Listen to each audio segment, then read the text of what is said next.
এই যে চা পাতা। বুড়িমারির মগলিবাড়ি গ্রাম যেন প্রকৃতির এক অপূর্ব সৃষ্টি, যা সীমান্ত রেখার এক অনন্য চিত্র আঁকে। তিন পাশেই ভারত আর এক পাশে বাংলাদেশ।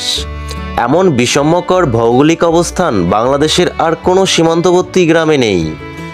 চারদিকে শুধু সবুজের সমারোহ, যতদূর চোখ যায় দিগন্ত জুড়ে বিস্তৃত চা বাগান, যেন প্রকৃতি নিজ হাতে আঁকিয়েছেন।